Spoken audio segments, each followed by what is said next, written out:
For today's reflection, I chose a reading from the Gospel of John 20:1-18. On the first day, Mary Magdalene came to the tomb early in the morning. It was still dark. There she saw the stone was removed from the tomb. So she ran and went to Simon Peter and to the other disciple, whom Jesus loved, and told them, "They have taken the Lord, and we don't know where they put him." So Mary stayed outside weeping, and as she wept, she saw two angels in white sitting there, one at the head and one at the feet where the body of Jesus had been. "Why are you weeping?" the angels asked. She said to them, "They have taken my Lord, and I don't know where they laid him." When she had said this, she turned around and saw Jesus there, but did not know that it was him. "Why are you weeping? Whom are you looking for?" Jesus inquired. She thought it was the gardener, and so she said to him, "If you carried him away, tell me where you laid him, and I will take him." Jesus said to her, "Mary." She turned at once and replied in Hebrew, "Rabboni," meaning teacher. Today's reading is about a meeting with the gardener.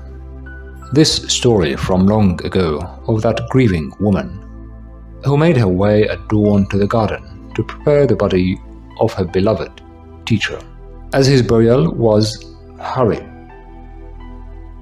Now, how can we interpret the depth of this story in a way that relates to our life journey and through art? The garden here refers to our heart, the garden where it is possible to discover God. The word garden comes from ancient Persian, Hebrew, and Greek, meaning a sacred enclosure, or, as widely known, a walled place. A beautiful image of what prayer can be. Our heart is a sacred garden, where we meet God in prayer.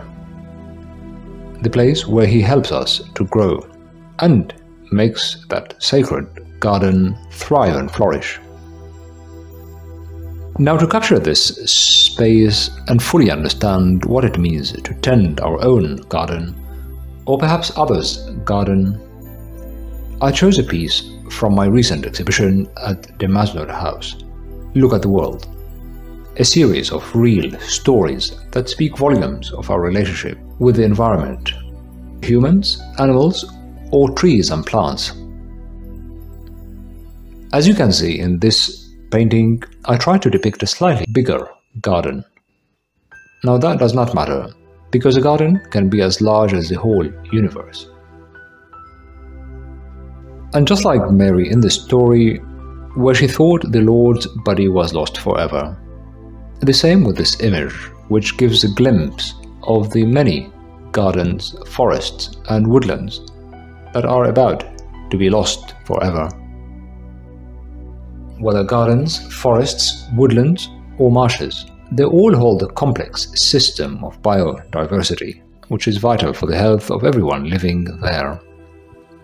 And so when some take everything for granted, those divine green spaces will eventually disappear. So will the animals, plants, and birds who also live there. We are all part of the creation, and we must protect and nurture our relationship with every being in a loving and harmonious way.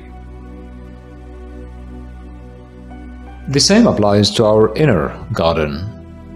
Sometimes we experience all kinds of weather, perhaps some intolerance here and some impatience there, like the many weeds and thorns in any garden, which create an obstacle for a loving garden to grow.